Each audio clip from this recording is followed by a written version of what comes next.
చాలా మంది నటీమణులు సౌత్ సినిమాల్లో కెరీర్ ప్రారంభించి తరువాత బాలీవుడ్ కి వెళ్తారు. అయితే అక్కడ అవకాశాలు రావడంతో సౌత్ ఇండస్ట్రీని తక్కువ చేసి మాట్లాడడం లేదా విమర్శించడం చేస్తుంటారు. కెరీర్ పీక్ లో ఇక్కడ గ్లామర్ రోల్స్ చేస్తారు. కానీ బాలీవుడ్ లో మంచి అవకాశాలు వచ్చాక సౌత్ తమ టాలెంట్ ను గుర్తించలేదని, గ్లామర్ డాలులా మాత్రమే చూశారని అంటుంటారు. కానీ పూజా హెగ్డే మాత్రం విరుద్ధంగా మాట్లాడి అందరినీ ఆశ్చర్యపరిచారు. బాలీవుడ్ లో కెరీర్ మొదలుపెట్టిన ఆమెకు మంచి రోల్స్ ఎక్కువగా వచ్చినవి తెలుగు, తమిళ సినిమాల ద్వారానే. ఆమె హిట్ సినిమాలు కూడా ఎక్కువగా సౌత్ నుంచే వచ్చాయి. ఇటీవలి కాలంలో తెలుగు సినిమాల్లో అవకాశాలు తగ్గిన తమిళంలో బిజీగా ఉన్న ఆమెకు హిందీలో కూడా పనులు వస్తూనే ఉన్నాయి. తాజాగా ఇచ్చిన ఇంటర్వ్యూలో బాలీవుడ్ లో తనకు బలమైన రోల్స్ ఇవ్వలేదని, ఎక్కువగా గ్లామర్ హీరోయిన్ గా మాత్రమే చూశారని పూజ ఒప్పుకున్నారు. అక్కడ తనకు వచ్చిన రోల్స్ గుర్తించుకునేలా లేవని తెలిపారు. అయితే సౌత్ సినిమాలు మాత్రం బాగా రాసిన ఛాలెంజింగ్ పాత్రలు ఇచ్చారని ఆమె ప్రశంసించారు. ఇటీవల కార్తిక్ సుబ్బరాజు దర్శకత్వంలో చేసిన రెట్రో సినిమాలో తనకు ఇచ్చిన పాత్ర తన నటనను చూపించడానికి మంచి అవకాశం కల్పించిందని చెప్పారు. ఇలాంటి పాత్రలు భవిష్యత్తులో మరింత చేయాలనుకుంటున్నట్టు తెలిపారు. తెలుగు సినిమాల్లో Aravinda Sametha,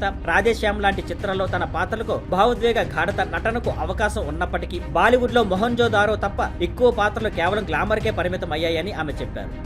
thank you for watching. Please like, share and subscribe.